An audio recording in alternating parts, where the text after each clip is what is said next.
Hello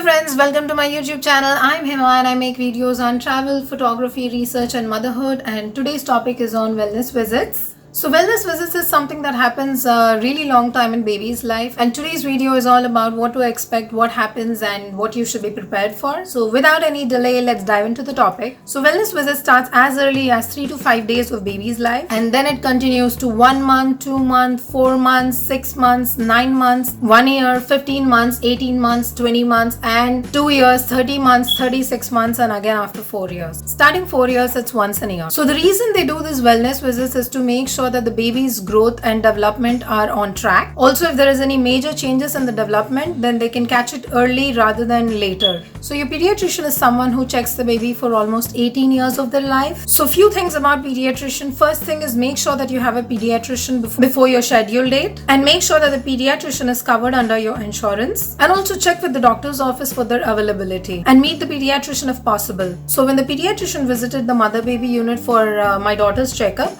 she mentioned that she was really busy and it would be hard to find appointments for her. However, because the insurance said that she was accepting new patients, so she still accommodated me. But this is something that you should learn sooner rather than later. So what to expect during these visits? So till 3 years of age, height, weight and head circumference are the three main measurements that they take, and after 3 years it's height, weight and BMI that gets more important. So these measurements give an accurate picture of baby's health, and by 1 year 75% of the baby's brain is already formed. So at every visit they check if the baby is healthy or not and if there are any developmental problems. So if the baby's growth chart was on track until 1 year and it suddenly changes, then they can catch a problem early.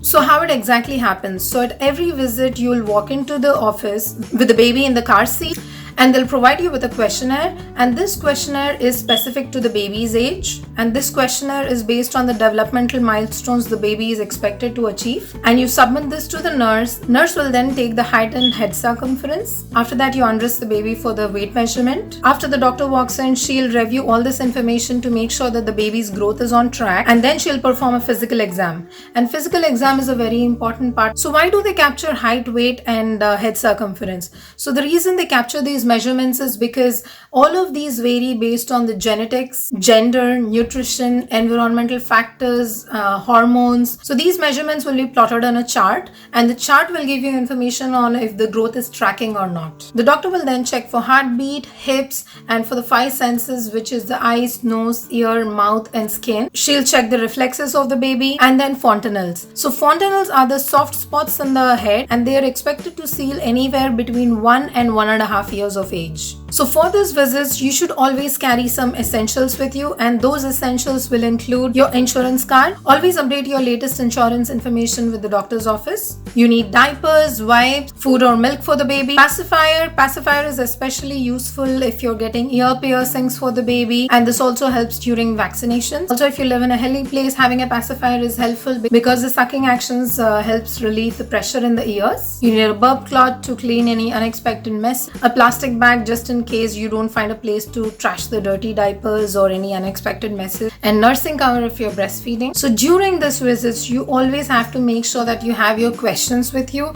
If possible, write them down so that it's easy to ask the doctor. So you can ask them various questions on feeding, sleeping and development, and the doctor may ask you questions as well, so be ready to answer them. And in a few cases, if there's any issues with the baby, then the baby is also going to refer to another doctor. So make sure that you're writing all this information down as well, and try to schedule the next visit before you leave the doctor's office, because life gets in the way and then you forget about the appointment. Also, every time the baby receives vaccines, you'll be asked to stay in the hospital for 15-20 minutes, so you have to wait. Unfortunately in US, the maternity leave policy is not that great, and because of that most of the mothers return to their work in less than 3 months time, and this is the reason mothers in US may struggle a little bit more to bond with the baby compared to other countries like Denmark and Canada and Sweden, where they have very good policies. So if you ever feel low, please don't hesitate to talk with your OBGYN or your pediatrician.